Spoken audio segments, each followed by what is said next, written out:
பிரதமான தேவனுக்கு ஸ்தோத்திரம் உண்டாவதாக. இந்த நாள் ஜெபத்தின் தலைப்பு புலம்பல் ஜெபம். புலம்பல் ஜெபம் என்பது வெறும் கண்ணீர் மட்டும் நம்ம இல்லை, கண்ணீர் வடித்து ஜெபிக்கிறது மட்டும் இல்லை, தேவனுடைய பாதத்தில் நம்மளோட மனசை ஊற்றி நம்ம ஆவிக்குரிய காரியங்களை கற்றுட்ட சொல்லி நம்ம மனசு கதறி புலம்பி தள்ளுவோம் இல்லைங்களா, அதுதான் புலம்பல் ஜெபம். நம்ம பைபிளில் பார்த்திங்கன்னா தேவ பிள்ளைகள் தங்களோட துக்கம், வேதனை, பாவம், நம்மளோட தேவைகள் எல்லாத்தையும் கற்றுட்ட சொல்லி புலம்பி அழுவாங்க. அந்த புலம்பல் ஜெபம் அநேகரை வெற்றிக்கு நேராக கொண்டு போகுது. சங்கீதம் 6:8 பார்த்தீங்கன்னா, கர்த்தாவே நீர் என் புலம்பலை கேட்டீர். புலம்பல் ஜெபம்னா நம்முடைய மனதை முதல்ல உடைச்சிடும். நம்மளால் இருதயத்தை சுக்குநூறாக உடைச்சிட்டு நம்ம மனசை தூள் தூளாக உடைச்சிடும். அந்த சமயத்தில் நம்மளால் பேசவும் முடியாது, அழவும் முடியாது, அப்படியே புலம்பி நம்மளை அறியாமல் புலம்புவோம். சங்கீதம் 34:18 சொல்லுது, நொறுங்குண்ட இருதயம் உள்ளவர்களுக்கு கர்த்தர் சமீபமாக இருந்து நறுங்குண்ட ஆவிகளர்களை ரட்சிக்கிறார். அப்போ நொறுங்குண்ட இருதயம், நறுங்குண்ட ஆவி, உடைஞ்ச மனசு, அதாவது தேவன் பெருமை உள்ளவர்களுக்கு எதிர்த்து நிற்கிறார், தாழ்மை உள்ளவர்களுக்கு கர்த்தர் கிருபை கொடுக்குற நம்ம பார்த்துருக்குறோம். அப்போ இந்த வசனத்தை பார்த்திங்கன்னா நம்முடைய இருதயம் நொறுங்குண்டு, நம்முடைய ஆவி நறுங்குண்டு இருக்குது. அப்படி நம்ம நொறுங்கி ஜெபிக்கும்போது கர்த்தர் நம்முடைய மனதை பார்க்குறாரு, நம்முடைய புலம்பலை கேட்குறாரு. அப்படி நம்ம எப்போ நொறுங்கோ நம்ம கூட அகந்த உடைஞ்சிடுது, நம்முடைய மனம் தாழ்மையை நோக்கி போகுது. தேவனுடைய நம்ம கிருபைக்காக கெஞ்சும் போது நம்ம புலம்பி ஜெபிக்கிறோம். உதாரணம் பார்த்திங்கன்னா, அன்னாள் குழந்தை இல்லாமல் இருக்கிறாங்க. அவங்க மனைவி, அந்த கணவனுடைய இன்னொரு அம்மா பொண்டாட்டி தப்பாக பேசுகிறாங்க. ஆனால் அந்த அம்மா என்ன பண்ணுறாங்க, கர்த்தர்ட்ட போயிட்டு அப்படி புலம்புறாங்க. அவங்க கண்ணில் தண்ணி கொடுத்து அவங்க இருதயத்துலேருந்து அவங்க உதடுகள் மட்டும்தான் அசைஞ்சுது. அந்த புலம்பல் ஜெபத்தை தேவன் கேட்டு சாமுவேல்ன்ற மகனை கர்த்தர் கொடுத்தாரு. அப்போ புலம்பல் ஜெபம் நம்முடைய இருதயம் நொறுங்கி, நம்முடைய ஆவி நொறுங்கி, நம்முடைய இருதயம் நொறுங்கி நம்ம கர்த்தர்ட்ட போய் அப்பான்னு அப்படியே நம்ம கண்ட்ரோல் பண்ண முடியாமல் புலம்புவோம் பார்த்தீங்களா. அந்த புலம்பல் ஜெபத்தை கர்த்தர் கேட்டு நமக்கு நம்முடைய வாழ்க்கையில் வர வேண்டிய ஆசீர்வாதத்தை நிச்சயமாக கொடுப்பாரு. ரெண்டாவது பார்த்திங்கன்னா, புலம்பல் ஜெபம் நமக்கு பாவ மன்னிப்பை கொண்டு வருது. அதாவது சங்கீதம் 51:17, தேவனுக்கேற்ற பலிகள் நொறுங்குண்ட ஆவிதான். தேவனே, நொறுங்குண்டதும் நறுங்குண்டதுமான இருதயத்தை நீர் புறக்கணீர். உண்மையான மனம் திரும்புதல் கண்ணீரோடு வரும். பாவத்தை உணர்ந்து தேவனிடம் அழும்போது நமக்கு மன்னிப்பு கிடைக்கும், நம்முடைய இருதயம் சுத்தமாகும், நம்முடைய ஆவிக்குரிய வாழ்க்கும் புதுப்பிச்சு வரும்.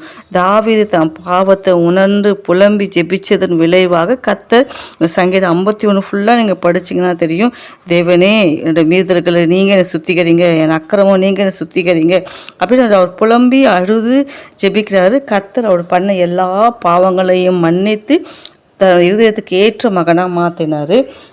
நினிவே பாழாய் போயிற்று என்று அதற்காக புலம்பி அழுதாங்க. இன்றைக்கி நம்ம கூட நம்ம தேசத்துக்காக புலம்பி நம்ம ஜெபிக்கணும். ஆண்டவரே, எங்கள் தேசத்தை நீங்கள் ஆசீர்வதிங்க ஆண்டவரே. இஸ்ரவேல் மக்கள் கர்த்தருடைய பெட்டி பிடிப்பட்ட உடனே அந்த உடன்படிக்கை பெட்டிக்காக புலம்பி அழுதாங்க.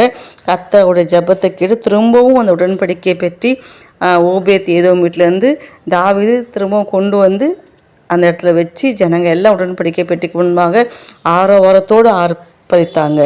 ஏசாயா சொல்கிறாரு 38:14 நான் புறாவை போல புலம்புறேன். புறா பார்த்திங்கன்னா புலம்புது, அதே போல் நான் புறாவை போல புலம்புறேன் அப்படின்றது. எரேமியா சொல்கிறது, என் உக்கிர கோபம் திரும்ப நான் புலம்பி அலறேன், மன கசந்து நான் புலம்புறேன்.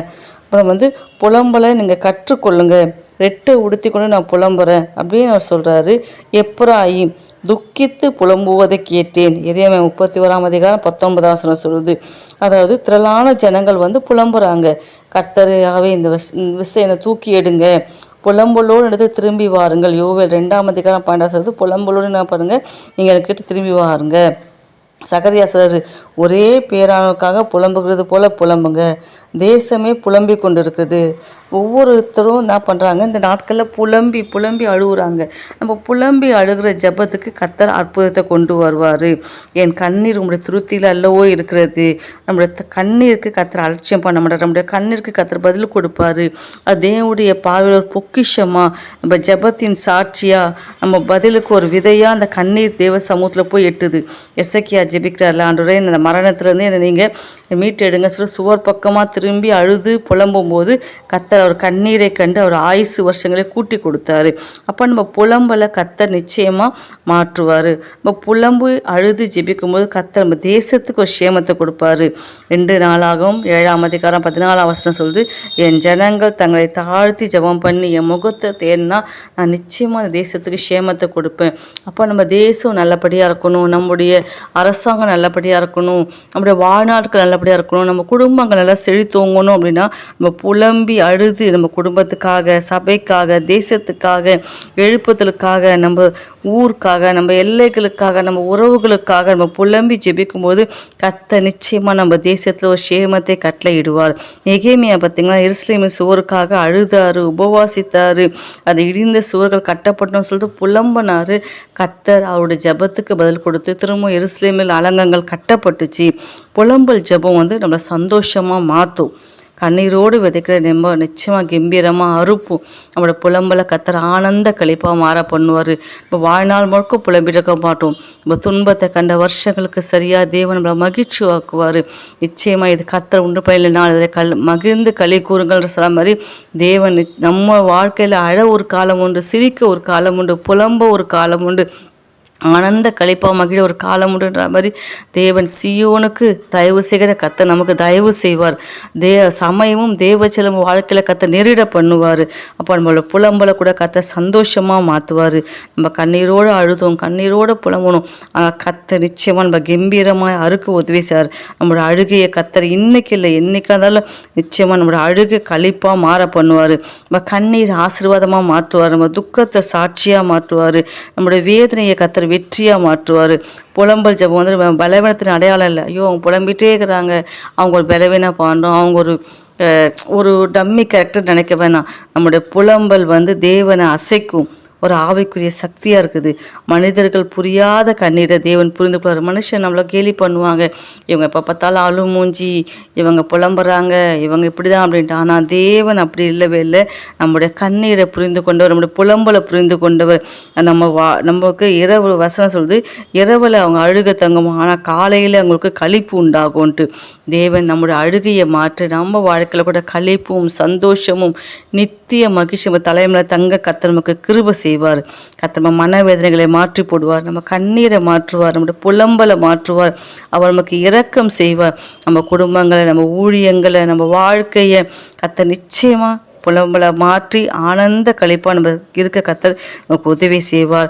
நம்முடைய கண்ணீர் மாற, நம்முடைய புலம்பல் மாற கர்த்தர் நம்மளை ஆசீர்வதிப்பாராக.